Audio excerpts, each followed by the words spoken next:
O modelo do Oliver, ele me trouxe bastante consistência para estar operando aquele trade de abertura do mercado americano.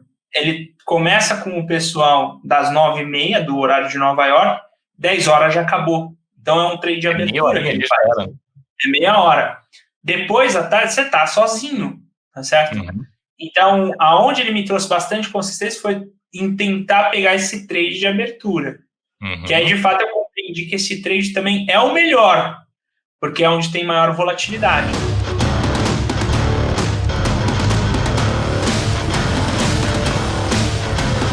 Como é que tu seleciona as ações? Porque essa é uma das principais dúvidas, né? Para quem está começando a fazer day trade em ações, cara, para onde eu olho? Tem um monte de ação aqui piscando, tem Gol, tem SUSB, tem daqui a pouco Google, tu opera os dois mercados, né? O brasileiro e o americano. Isso. O que eu foco? Como é que tu faz isso aí, Marinho?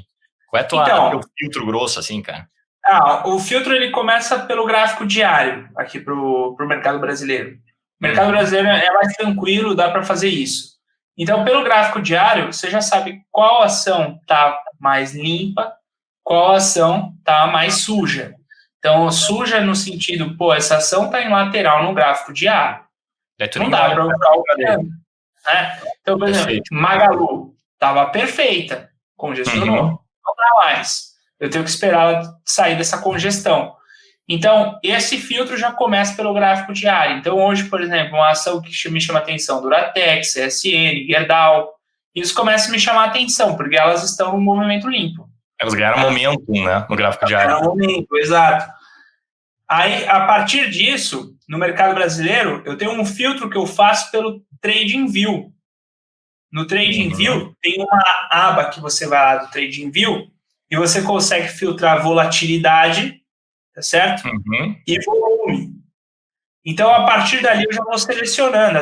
Até posso depois aqui compartilhar a tela mostrando mais ou menos como filtrar isso. É bem tranquilo, é bem fácil. Tu opera desde 2007, né, Marinho? Mas pelo que tu falou, quando é que foi ali que tu viu, cara, tô conseguindo extrair dinheiro do mercado consistentemente? Quando é que foi que tu percebeu isso? Foi perto de 2014, mais ou menos. Tá. Que aí você olhou e eu, tava com aquela... Porque, assim, você tem aqueles momentos como trader, né? Então, você ganha, mas aí você perde. Você ganha, perde. E sempre você volta, né? Aí, a partir ali de 2014, aí já começou a ficar aquele negócio constante, tá certo? Você já olha assim pro final do ano, você sabe que, até o final do ano vai estar garantido. Não vou correr esse risco de perder tudo que eu ganhei até o começo do ano. Mas aí foi muitas batalhas. Não, o cara toma uns tombos, não tem jeito, né? Toma muito tombo. Tomei muito tombo no meio do caminho. Você começa a operar, começa a ganhar, aí você ganha confiança, aumenta a mão e aí perde tudo. E aí isso é difícil. Sim. Ganha de colherinha, perde de balde, né? Justamente o contrário que a gente deve fazer. Mas é o caminho, é um caminho comum entre os traders vencedores, assim, pelo que eu converso, é algo extremamente comum, né? O cara vai... Até que ele começa perdendo, aí ele evolui, começa a empatar, ele empata, ele não sai, ele não consegue ganhar, mas ele não tá perdendo mais, e aí o próximo passo ele começa a ganhar, né? Sem entregar tudo pro mercado. Exato. Isso é muito difícil, Aí uma das formas que eu comecei a achar, assim, para começar a ter essa virada, é também fazer swing trade, porque no swing trade isso começa a ajudar, entende? Em 2014, eu já estava operando no mercado americano, tá certo? Junto com o Leandro, inclusive, que foi pelo Leandro que eu me inseri no mercado americano. Então, a partir daquele momento ali, eu já tinha algumas operações de swing, certo? Que iam saindo. Então, isso daí te ajuda, porque você perde num day trade, mas você ganha num swing. Às vezes você perde num swing, mas você ganha num day trade. Isso daí já vai te ajudando a empatar. E aí, aos poucos, você já vai ajustando, pegando aquilo que você está vendo que está te dando um resultado melhor, você mantém, e aquilo que está te dando um resultado pior, você vai tirando. E aí, com o tempo, você vai melhorando essa matemática. Mas, assim, para fechar essa conta, demora. Não é fácil. Jeito, né? Mas não é fácil. Teve a ver com o modelo do Oliver? Foi em 2014 que começou? Não, o Oliver eu vi depois. Eu já fazia as operações, o modelo do Oliver, ele me trouxe bastante consistência para estar operando aquele trade de abertura do mercado americano. Entendi. Agora, trades mais longos, o próprio Oliver não faz isso com o pessoal, tá? O Oliver, ele começa com o pessoal das 9h30 do horário de Nova York, 10 horas já acabou. Então, é um trade de abertura que ele faz. É meia hora. Depois, à tarde, você tá sozinho, tá certo? Então, aonde ele me trouxe bastante consistência foi em tentar pegar esse trade de abertura. Que aí, de fato, eu compreendi que esse trade também é o melhor, porque é onde tem maior volatilidade. Sim, né? Ele bate muito nessa tecla, né? Mas isso é algo do mercado americano. Sim. E aí, depois, estudando muito, eu percebi, o mercado americano tem um pré-mercado, que começa às 4h. Então, ali é mais fácil o movimento. O mercado brasileiro não tem esse pré-mercado, é muito mais difícil operar. Sim. E tu faz aquele filtro também da Fabulous Four? Faço, mas... Então, aí é que tá. É algo bem subjetivo. Tem muitas vezes que a ação nem tem o Fabulous Quadro e ela tem um momento explosivo, porque aí tá atrelado ao volume do papel. Ah, entendi. Que daí tá o filtro. Daí tá o filtro. Vamos lá, tu consegue compartilhar aí? Então, do mercado brasileiro, tá, eu tenho uma forma de filtrar que seria aqui pelo próprio TradingView, tá certo? Se você for no TradingView, tem aqui a bandeirinha, você consegue estar filtrando tanto do mercado americano como do brasileiro. Então, você coloca aqui o mercado brasileiro, tá certo? Uma coisa super importante, não dá pra gente ficar operando uma ação de R$1, tá certo? Até dá, mas a dor de cabeça às vezes é maior. Não dá, né? Vamos simplificar. Não dá. Então, eu já posso ir tirando a partir daqui, tá? Ação ordinária, eu já deixo selecionado, preferencial também. No mercado americano tem menos ações preferenciais. A maior parte das ações são ordinárias. Por exemplo, a Apple não tem ação preferencial, tá? Você, então, já começa filtrando por aqui, chega no preço, essa é uma regra que eu coloco para o mercado brasileiro. Ações acima de R$15. Mas a IRB está muito boa. Tudo bem, ela tá boa lá, mas eu deixo quieto a IRB, entendeu? R$15 é o mínimo que tu opera. R$15 é o mínimo. R$15 é o mínimo. Tem até uma ação aí que eu estava acompanhando a Marfrig, mas ela estava 15, agora ela está menos. Então, onde é que tirou esse 15, Marinho? Foi no estudo? Não, vendo? Foi estudo, porque no mercado americano, o filtro que eu parto de princípio é ações acima de $80, $100. Aí eu pensei, eu tenho que fazer algo compatível para o mercado brasileiro. Perfeito. Então eu pensei, R$15 tá bom, porque no mercado brasileiro as ações são mais baratas porque você não tem o fracionado direto, né? O lote mínimo é 100. Se tu bota R$20, aí também já exclui muita coisa, né? Já exclui bastante. Aqui eu já consigo excluir. Aí aonde eu vou depois é na volatilidade. Então eu tento começar sendo um pouco mais ousado. Então hoje, por exemplo, o mercado já fechou, eu já consigo ver quem que está com a volatilidade acima de 7. E aí eu vou aqui e vou bater pelo maior volume. Filtro pelos maiores volumes. Então eu já tenho o Gol, Azul, CVC. Essas ações, eu já sei que elas estão chamando de destaque. Automaticamente eu já coloco elas na minha watchlist. Porque elas estão chamando de destaque. E Gol, Azul e CVC, elas não estão chamando de destaque hoje. Elas chamam de destaque quase todo dia. Você faz esse filtro, você vai ver elas lá. Então, eu tenho que ter uma atenção especial para elas. Tá certo?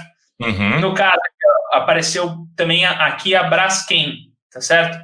Bom, Braskem, volume, dá para operar. 5,67 aqui, dá para operar. Então, também posso acompanhar e colocar a Braskem, que é uma ação que está aqui acompanhando. Quando eu caio aqui... Isso faz em qual horário, Marinho? Isso eu faço agora, no fechamento. Tu faz... tá, mas eu digo, por exemplo, tu falou da Braskem, eu te pergunto isso porque assim, a Braskem, ela não vinha mostrando volume alto, mas hoje ela mostrou, né? Na verdade ela mostrou volatilidade, por causa do gap, né? Por causa do gap. E aí tu faz isso tipo 10h10 da manhã, ou... Não, esse tipo de filtro eu já faço eu faço agora, no dia anterior. Fechou o mercado aí. E essas ações, eu já tomo uma atenção nelas. Entende? Então, por exemplo, essas daqui que me interessam por causa do volume, volume abaixo de 1 milhão aqui não vai valer a pena, não dá para eu pegar. Mas esses volumes grandes dá. Então, essas ações eu já tomo atenção.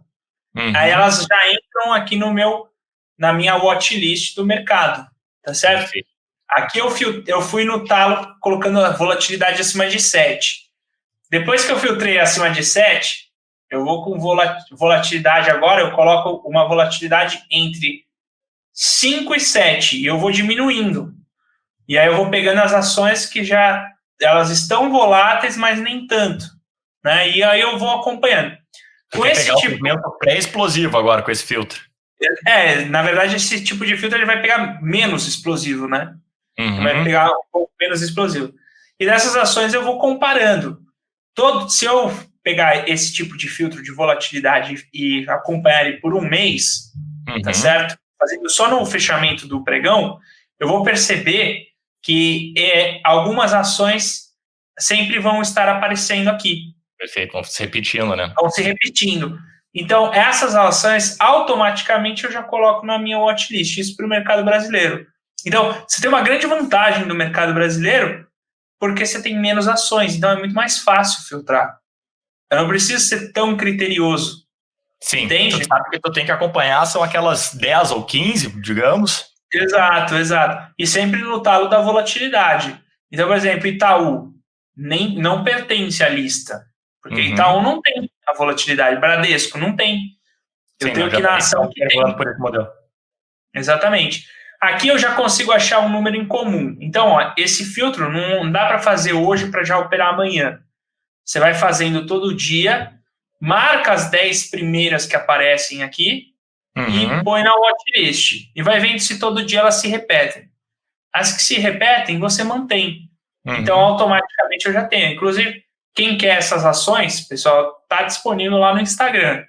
Boa. Você vai no link da bio, tá lá. Eu sempre atualizo elas lá. Isso, e pelo que eu estou entendendo, assim, esse conjunto de 10, 15 ações, ele vai se modificando naturalmente conforme o mercado vai dando mais atenção para essas ações, né? Pela volatilidade, pelo volume. Exato. E aí é um filtro natural do que o mercado está prestando atenção. Exatamente. Até um tempo atrás aparecia, por exemplo, PRDT. Agora não aparece mais. Tirei da lista. Né? Aparecia a Arezzo. Não está mais. Tiro da lista. Basicamente, vai tendo uma rotatividade, né? E aí, claro, né, para o pessoal entender, provavelmente tu fica de olho, mas tu vai querer ver um setup dentro dos que tu opera ali depois, dentro das ações que tu tá acompanhando, né? Sim, não é sair comprando B3 porque ela tá dentro desse filtro. Não, nunca, jamais. E ainda dentro desse filtro, dá para você tentar filtrar, por exemplo, um Fabuloso 4, tá certo? Para você filtrar um Fabuloso 4, você tem que mudar o time frame. Então, por exemplo, a pessoa opera 5 minutos ou até mesmo 1 minuto para tentar pegar o equivalente ao 2 minutos. Esse filtro você vai ter que estar fazendo logo na abertura do mercado. Tá? Pois é. E aí você vai botar, então você quer o quê? Um movimento de alta? Movimento de alta você vai ter que colocar, então, a média móvel de 200 abaixo da média móvel de 20. Basicamente, ou vice-versa. Então você pode vir aqui na média móvel de 20, tá certo? Se você quer pegar um movimento de alta, ela tem que estar acima. E aí você coloca da média móvel de 200 períodos. Ele está pegando do gráfico de 5 minutos. Não dá para fazer esse filtro agora, porque está no fechamento. Eu tenho que esperar os 5 primeiros minutos do mercado e aí eu bato um filtro como esse. Eu já consigo achar fabuloso. Daí tu pega só a nata que está acontecendo, né, cara? Aí pega a nata. E aí dá para você colocar o gap também. Então, se você quer pegar o gap, dá para você colocar. Então, nesse caso, eu quero um gap. Aí, sei lá, pensa num valor, 0,20, vai. Já começa a ter gap. Agora não vai ter, porque realmente não tem como. Mas na abertura ali dá para fazer. Muito bom. E tu opera aqui no mercado brasileiro os 5, 15? 5 minutos. Quando eu vejo que o mercado está muito difícil no 5, porque na primeira hora a gente já consegue saber se está muito difícil ou não. Aí eu vou pro 15. Muito bom, cara. Muito bom. Quais foram essas barreiras que tu teve que enfrentar, que tu percebeu? Cara, se eu passar isso aqui, eu acho que eu consigo chegar na consistência. Eu consigo agora ter uma curva ascendente de capital.